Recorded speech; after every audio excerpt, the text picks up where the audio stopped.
Hi, my name is Sally and I am 37 years old. It's been a year or two since these events happened, but I still think about them a lot, so I wanted to share my story with anyone who wanted to listen. The story starts with my dad. After my mom passed away from cancer, my dad threw himself into starting a business. I was too young to remember her clearly, and my brother Kyle was just a baby. My dad dealt with his grief by keeping himself busy with the business. He was still a great dad to Kyle and me, but he also worked very hard. At first, the business struggled, but eventually it started to grow little by little. It became successful enough to support us. I remember waking up some nights and seeing my dad still working in his office. I wanted to grow up and be just like him. When I turned 18, I asked my dad if I could work for him. He was firm about not letting me do that. He said he had tried working with family before, and it didn't go well. He didn't want to repeat the experience. I didn't understand what he meant at the time, but I respected his wishes. Even though I was disappointed, I found another job. It wasn't hard work, but it helped me get by. One day, I was in my dad's office and decided to look at his accounts. I discovered that his business was losing a lot of money, and if things didn't change, he would have to shut it down in a few months. I was shocked. I confronted him about it. "Dad, the business is losing a lot of money. What's going on?" "Were you snooping through my stuff?" he asked. "I'm sorry I did that, but you're going to end up closing down." "I know, but nothing I do is working. I've cut so many corners just to keep the business afloat. I was thinking of shutting it down." "No, don't do that. Please let me help you. I promise you won't regret it." "I don't know about that. You know how I feel about mixing family and business." "Yes, I know. But I went to business school. I know what I'm talking about. Just give me a couple of months, and I promise I'll get the business up and running." "That seems like a very expensive risk." "You took a risk by starting the business. This is just another small risk. If it goes wrong, I'll work to make up for it for the rest of my life, I swear. It's only because I'm desperate and a little curious to see how you'll do it that I'll allow it. You won't regret it." After my dad finally let me work with him, I spent the next few months working tirelessly. I ran the accounts and contacted a lot of people to help the business grow. Instead of shutting down, the business started to improve, and we got more clients. My dad was surprised by the results. I even think he was proud of me, even though he never said it. I kept working hard, but my dad was okay with just getting by. I wanted the business to grow enough so my dad would be set for life.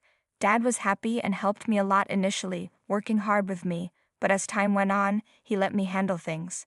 I didn't mind because it made me feel good to know that he trusted me that much. I once asked him if he was ready to retire and let me take over the business, but he said he wasn't. He felt he still had many years of work left and didn't want to retire too early. I didn't want to point out that he wasn't working much, so I didn't say anything and continued working.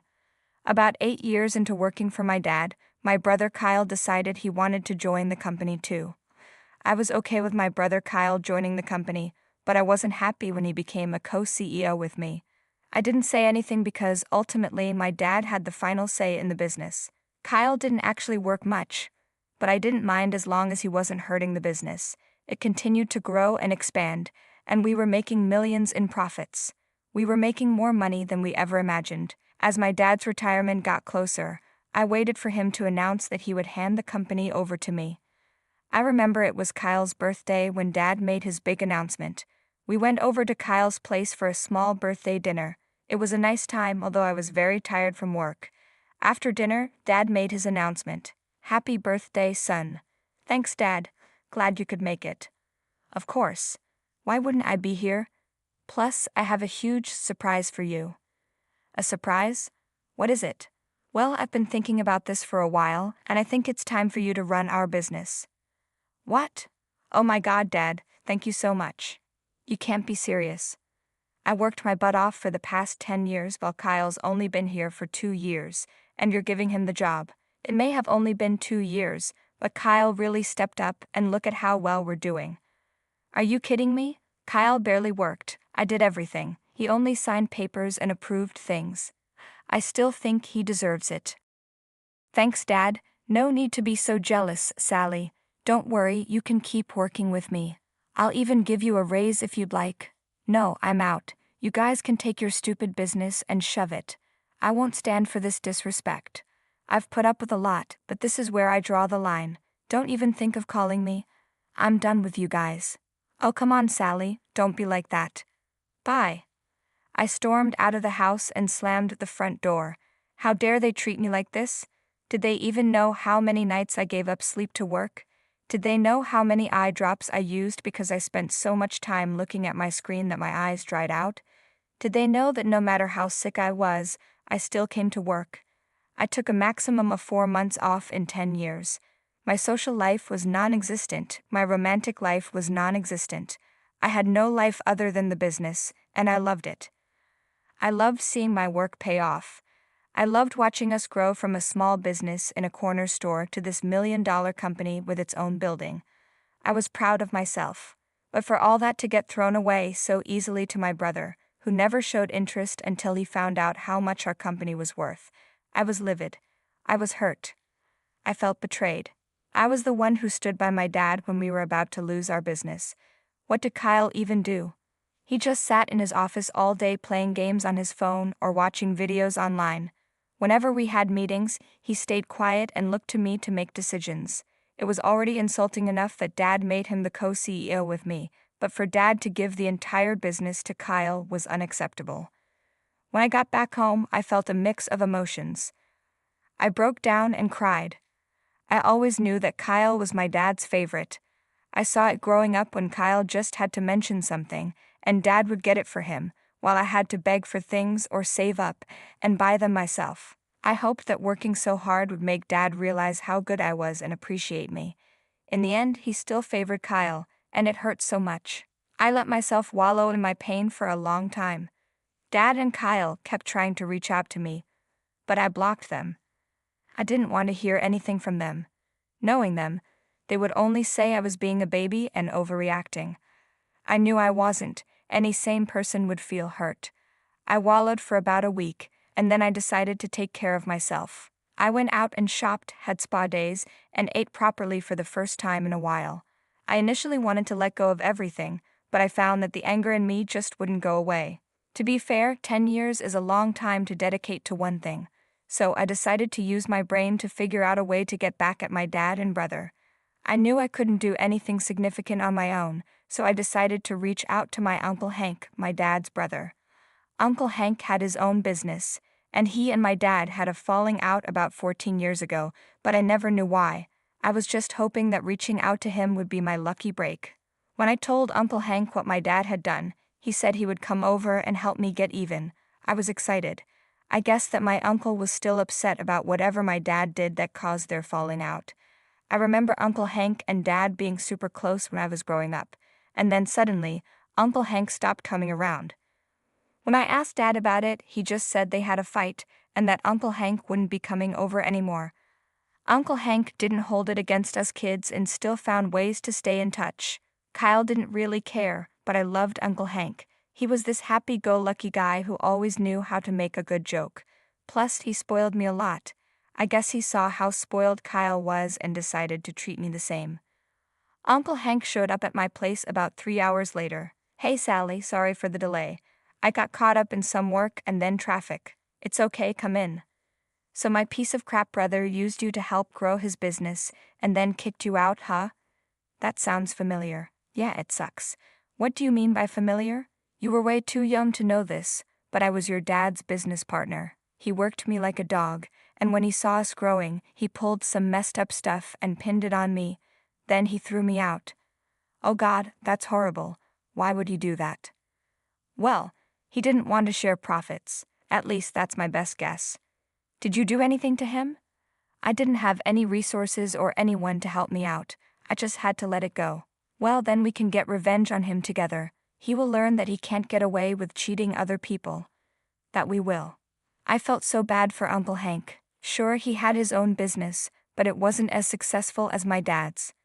I wished it were hard to believe that my dad could do that to his brother, but he did it to me, so I believed Uncle Hank easily. We started planning and I wanted to do something big. I knew my dad's business would start failing pretty soon. Dad checked out of the business about 3 years after I started managing it, and Kyle was pretty much useless. I told Uncle Hank this, and an idea started to form in his head.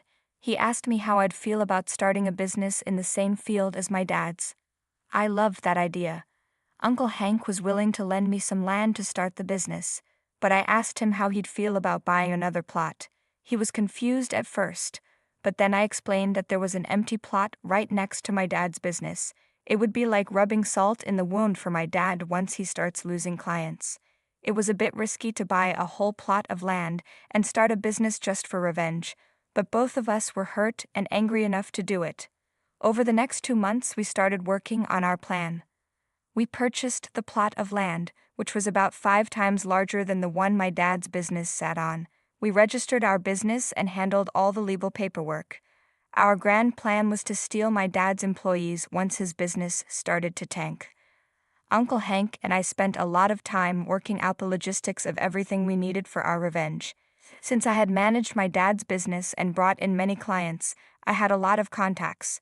I snagged a bunch of my dad's clients and even got them to refer our business to their friends and families. We had a very solid start. To be honest, I was just waiting for a call from my dad or brother any day now, knowing their profits were beginning to suffer. I was right. About 7 months into starting our business, Dad called me. I was fully prepared for him to start begging me to come back. Instead, he asked me to come over for dinner. I guess he wanted to plead with me in person, so I agreed to go. When I arrived, my brother was there too. He looked nervous, and they were both suspiciously nice. I made sure to carry copies of the documents proving I was the co-owner of the land and business with Uncle Hank. I wanted to go out with a bang. They deserved it after all. We ate dinner, and while it was awkward for Dad and Kyle, I just waited for the chance to tell them how I was actively ruining them. Finally, after dinner, Dad said they had something to discuss. So, honey, there's something we need to talk to you about. Yes. You see, there's this new competitor in the field, and right now, we're kind of sinking. Oh man, that's tough. Yeah, so Dad and I were wondering if you want to come back and work for us. Excuse me? Absolutely not. You know what you did last time, and I'm not going to let you use me until everything gets good just to then throw me away. Don't be dramatic, Sally. I was only doing what I thought was best. If Kyle was the best, why isn't he solving your issue? Why are you asking me? I'm not as good as you. I tried to tell you, Dad, but you were way too confident in me. I guess you'll just have to deal with it. Please, Kyle is great, but we just need someone who has a little more experience. I'm done with your disrespect. And as my daughter, you have to work for me. I think not. I'm already working for another company. You can quit it.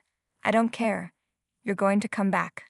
Why will I work for you when my company is currently crushing yours? You're working for our new competitor. Well, technically, I own it. You're lying. You wish I was. Here are the documents. You own it with Hank. He's so much more talented than you. Plus, he actually appreciates everything I do. It's honestly a pleasure to work with him. How can you do this to your family? The same way you could do it to Uncle Hank and me. I will obliterate your company and leave you both in the dust. All the best. Dad tried to call out for me as I made my way to leave, but I didn't pay him any mind. My face hurt from smiling so hard. Finally, Uncle Hank and I had gotten our revenge. My dad and Kyle were going to learn why it's so wrong to cheat family. Buying the land and starting the business was only the beginning.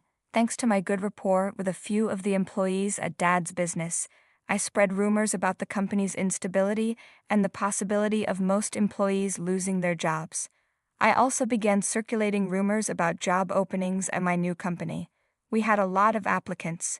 It wasn't an issue hiring them because I knew all of them had strong work ethics and could deliver good results on time. Many were shocked to see me managing the hiring process, which only spread the rumors further, bringing us even more applications. My dad's business was not only crumbling from the outside, but also from the inside. Dad furiously called Uncle Hank and yelled at him for sabotaging his business, but Uncle Hank just laughed in his face and told him he deserved it before hanging up. In about another year, Dad's business was running at a huge loss and in large amounts of debt. Uncle Hank and I were thriving. We were even bigger than my dad's business had been at its peak. We had about 20 times the number of clients that Dad ever had. It was an amazing feeling of accomplishment. Since Dad's business was running at a loss, Uncle Hank and I bought it off him. He was so mad about it he refused to look us in the eye when we signed the final papers. I didn't think our plan would work out this well, but I was glad. Uncle Hank and I are living much more comfortably now. The anger that had been in us for a long time finally went away. In Uncle Hank, I found another, better father figure. He truly cared for and appreciated me. I made sure to always let him know just how grateful I was for him. So that's my story. I learned just how important family is and that it's a pretty bad move to cheat on your family. You never know how it may come back to bite you.